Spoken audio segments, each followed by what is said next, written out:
Hello everyone, this is doctor Mansi from Bharat homeopathy. आज मैं आपके साथ बात करूंगी कि आईबीएस में जो आपको कॉन्स्टिपेशन होता है वो आप कैसे अपने घर में कुछ चीज़ें करके उसमें राहत पा सकते हैं। सबसे पहले हम ये जान लेते हैं कि आईबीएस क्या होता है। आईबीएस होता है इरिटेबल बॉबल सिंड्रोम, जिसमें जो आपके बॉबल्स होते हैं वो या तो बहुत ज़्यादा स्लो हो जाती हैं या बहुत ज़्यादा फास्ट हो जाती हैं। अगर वो स्लो वर्क करेंगी तो आपको कॉन्स्टिपेशन हो जाता है, और अगर वो बहुत ज़्यादा फास्ट वर्क कर रहे हैं तो आपको डायरिया हो जाता है। साथ में आपको ब्लोटिंग, आपको गैस की शिकायत, आपको पेन भी महसूस हो सकता है। तो आज हम बात करेंगे आईबीएस सी यानी कि आईबीएस कॉन्स्टिपेशन। जिस आईबीएस में आपको कॉन्स्टिपेशन रह रहा है, आप वो कॉन्स्टिपेशन कैसे ठीक कर सकते हैं, राहत पा सकते हैं अपने घर में ही कुछ चीज़ें कर कर। सबसे पहली चीज़, अगर आपको कॉन्स्टिपेशन है तो प्लेंटी ऑफ फ्लूइड्स मतलब पानी।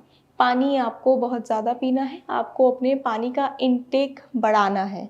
अगर आप अपने पानी का इंटेक बढ़ाओगे, आप हाइड्रेटेड रहोगे, तो कहीं ना कहीं आपको कॉन्स्टिपेशन में रिलीफ मिलने लगेगा। ये बहुत ज़रूरी होता है। हाइड्रेशन आपको रखना है, आपको अपनी बॉडी हाइड्रेटेड रखनी है। सिर्फ कॉन्स्टिपेशन ही नहीं, बाकी चीज़ों में भी आपको बहुत फ़ायदा मिलेगा अगर आप हाइड्रेटेड रहते हैं तो। दूसरी चीज़ की अगर मैं बात करूँ तो होता है फाइबर का इंटेक। अगर आपको कॉन्स्टिपेशन है तो आप अपना फाइबर का इंटेक बढ़ा सकते हो। अगर आप अपना फाइबर का इंटेक बढ़ाओगे तो उससे आपका जो कॉन्स्टिपेशन है वो बहुत ज़्यादा बेटर हो जाता है। लेकिन आपको फाइबर का इंटेक तभी बढ़ाना है अगर आपको फाइबर सूट कर रहा है, क्योंकि कभी कभी क्या होता है कि आईबीएस के पेशेंट्स में फाइबर दिक्कत भी दे सकता है, उन्हें ब्लोटिंग और गैस हो सकती है। तो इस चीज़ का ध्यान ज़रूर रखें कि अगर आपको फाइबर से कोई दिक्कत नहीं हो रही है तो आप अपना फाइबर का इंटेक बढ़ा सकते हो। तीसरी चीज़ की मैं बात करूँ तो होती है रेगुलर एक्सरसाइजिंग, एक वॉक। अगर आप रेगुलर एक्सरसाइज कर रहे हो, एक वॉक ले रहे हो, तो उससे भी आपका कॉन्स्टिपेशन बहुत ज़्यादा बेटर हो जाता है, बहुत ज़्यादा रिलीफ आपको मिलता है आपके कॉन्स्टिपेशन में। चौथी चीज़, आपको अपनी डाइट में फॉडमैप्स वाली जो चीज़ें होती हैं वो कम लेनी है। फॉडमैप्स क्या होता है? कार्बोहाइड्रेट की चेन होती है जो कि कई तरीके की खाने की चीज़ों में पाई जाती है। फॉडमैप्स जो एक कार्बोहाइड्रेट की चेन है, इसको डाइजेस्ट करना थोड़ा सा मुश्किल होता है। इसीलिए जिन भी चीज़ों में फॉडमैप्स कार्बोहाइड्रेट की चेन प्रेजेंट होती है वो चीज़ें आपको कम से कम लेनी है, क्योंकि ये डाइजेस्ट करना मुश्किल होता है। आखिरी चीज़ यानी कि पांचवी चीज़ की अगर मैं बात करूँ तो वो है प्रोबायोटिक्स फूड्स। प्रोबायोटिक फूड्स जैसे कि दही, ये सारे ही फूड्स आपके कॉन्स्टिपेशन को बहुत ज़्यादा बेटर करते हैं। आपके जो गट के बैक्टीरियाज होते हैं, गट माइक्रोब को रेगुलेट करते हैं, उनको मेंटेन करते हैं।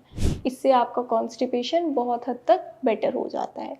तो ये जो 5 चीज़ें मैंने आपको बताई हैं, अगर आप अपने घर में अपनी डेली लाइफ में इनको इंक्लूड करते हैं तो आपको जो कॉन्स्टिपेशन है आईबीएस के कारण, उसमें बहुत ज़्यादा इम्प्रूवमेंट नज़र आएगा।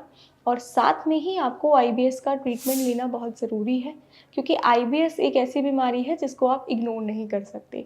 आईबीएस आपके डाइजेस्टिव ट्रैक्ट को धीरे धीरे बहुत ज़्यादा इम्पैक्ट करती है, बहुत ज़्यादा सेंसिटिव कर देती है। आपका जो डाइजेशन है वो वीक होता रहता है और आपकी बॉडी की ग्रोथ नहीं होती है, क्योंकि जो भी आप खाते पीते हो वो आपके शरीर को लगता नहीं है।